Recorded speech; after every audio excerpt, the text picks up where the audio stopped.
Namaste to all. Gita Shloka 4 by 1 is also another very important shloka for all of us to understand and be away from the misconceptions that is created by these self-declared saints who have commented on Gita. I always recommend everyone that to my knowledge, there is only one Gita in this world which is true and authentic. Why I say so is because Sri Krishna studied Vedas and gave the knowledge of Vedic knowledge to Arjun. And Gita is not a separate book. Gita is a part of Mahabharata, and Mahabharata is written by Vyasmuni, who is a Vedic scholar. So any Gita is considered as authentic only when we understand the shloka in the light of Vedas. If somebody is explaining Veda mantra, based on this Veda mantra, the shloka of Gita is like this, then we can understand that as a right interpretation of the Gita. Otherwise, it is absolutely wrong interpretation. So in the market, if you go and search, you will find 20 to 30 high sellers Gita, sellers various publications of Gita. But none of the book will give you a reference of Vedas in that Gita. That's why I always say the book Srimad Bhagavad Gita, Ek Vedic Rahasya, is the only authentic book available, because I will just show you. This is the book written by my Acharya. This is first part. Every shloka you will understand. Behind that shloka there is a Veda mantra. There are not one Veda mantra, hundreds of Veda mantras behind each and every shloka.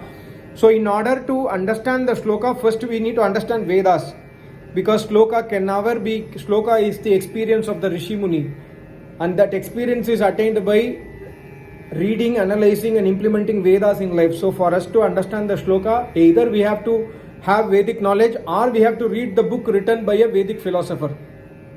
Okay, now coming to 4 by 1 shloka, this is another shloka which creates so much illusion in the readers. When we read the shloka commented by normal saints, for example, I was reading today morning in one of the commentary, I don't want to tell the book, in the website it says, when they explain the meaning, Sri Krishna says, I instructed this imperishable science of yoga to the sun god viva, swan. So here the misconception is starting already, the illusion is starting already. I instructed this imperishable knowledge of yoga to sun god. So point number 1, sun is not God.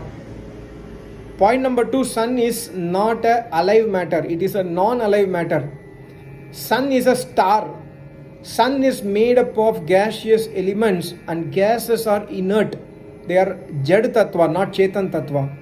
So naturally, sun is a non-alive matter. So if Sri Krishna says, I instructed to sun god, that means either Sri Krishna is wrong or we are understanding wrong. Definitely we have to understand that Sri Krishna is not wrong. So it is our misunderstanding to understand the Sri Krishna's words. That is why I say always, please read the authentic Gita. So now,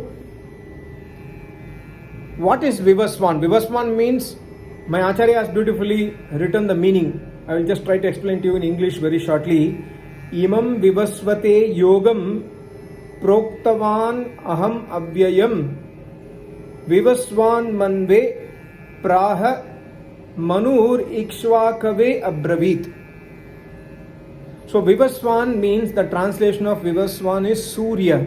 Surya does not mean the sun in the sky. Surya means a name of a person. So here Sri Krishna says, I gave the knowledge. Avyayam means imperishable, immortal knowledge. Yogam, the knowledge of Yoga Vidya.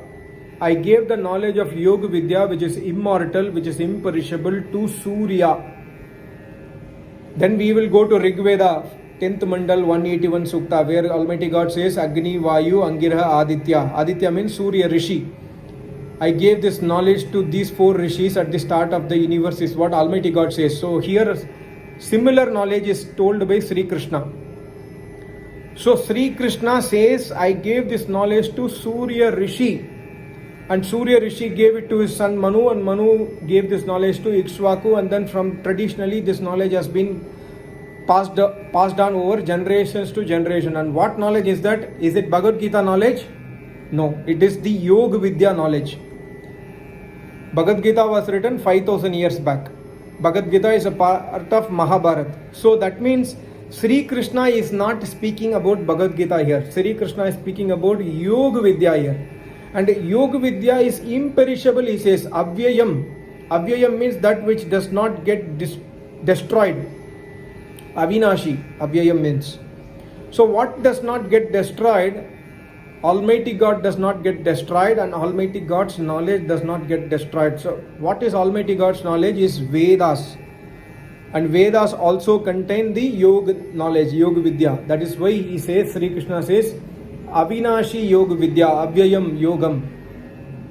So here the first doubt that has to be cleared out is that Sri Krishna did not give this knowledge to sun in the sky. Sri Krishna, in fact it is not Sri Krishna, but I will come to that later on. The knowledge is given to Surya Rishi. So now we will understand what knowledge, that is the Vedic knowledge, the Yoga Vidya and the Veda Vidya. So when we analyze Veda Vidya, we will understand that Almighty God is formless. Almighty God never takes birth. Almighty God never takes avatar. Almighty God never sends messengers. Almighty God never sends books over time to time.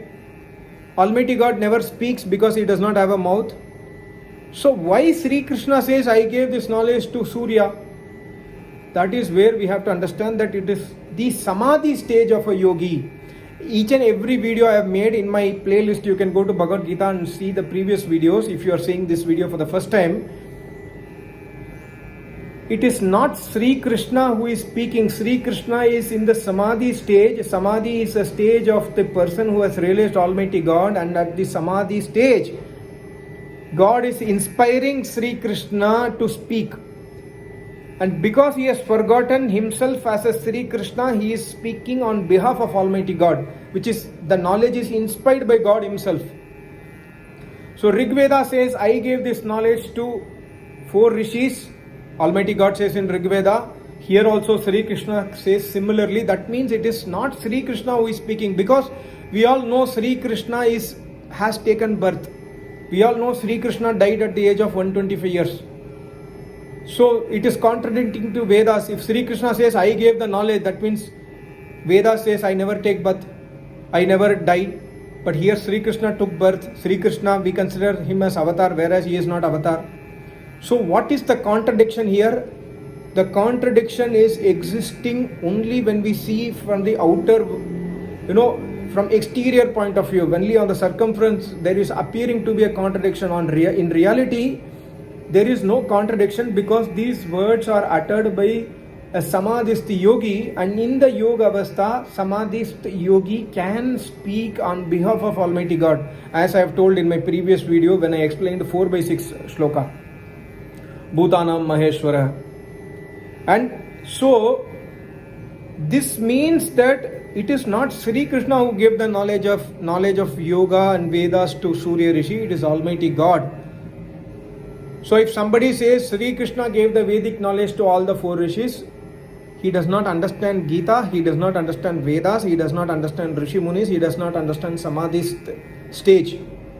And if somebody says that Sri Krishna gave the knowledge to sun god in the sky, he does not know anything about Prakriti, he does not know anything about the universe creation. That is why we have to ignore all the Gita in the world and go to the Gita which is authentic one. You may not believe my statement, you don't need to believe my statement, but you do the research. Like I have done the research, you also do the research. I am not simply saying that this Gita is the best Gita, this is the authentic Gita. I have done my research work and I am saying it. If you are satisfied with any other Gita, it is your own wish. But the moral of Gita is that go back to Vedas. Moral of Gita to Arjun, Sri Krishna to Arjun is that you have to stick to the Vedic knowledge. That is why I am giving this knowledge to you, so that you can go back to Vedic roots. You can go to Sanatan Dharma. That is why we consider Mahabharata also part of Sanatan Dharma, because it is explaining all the people to revert back to Vedas. So here Sri Krishna again says that from Surya Rishi it was given to other Rishi Munis, then Manu Bhagavan, Ishwaku Parampara, and all the people like Harishchandra, Sri Ram, everybody belong to Ishwaku family only. We all know that. So this is the tradition of Vedic knowledge which is coming from time eternity, but that the first Rishi who got the knowledge, he got the knowledge from Almighty God inside him, not externally. Sri Krishna did Upadesh to Arjun. Arjun was hearing externally with the ears. Almighty God did not give the knowledge of Vedas externally because God is formless. God is internally, God gives the knowledge. If I am external to you, I need my mouth to speak and you need your ears to listen. If internal to you, I don't need mouth to speak. I can just make you understand because I'm already inside you. This is what is the mantra. Yajurveda 40/1 says, Ishavasyam idam sarvam yatkincha jagatyam jagat. He, Almighty God, is inside soul. So God does not need a mouth to convey a message to soul. The message is the Vedic message. So God manifests that message inside the soul. This is what happened at the start of the universe, inside the heart of the four rishis. And that knowledge is what is given in this shloka 4/1. So it is not Sri Krishna who gave the knowledge to the rishis. It is Almighty God who gave the knowledge to rishis. And it is confirmed again by Sri Krishna here in the Samadhi stage that Almighty God gives the knowledge to the rishis. So please always study the Gita, which is original one, which is authentic one only. Do not get into the blind faith and go against the Vedas. Thank you so much. Namaste. Om.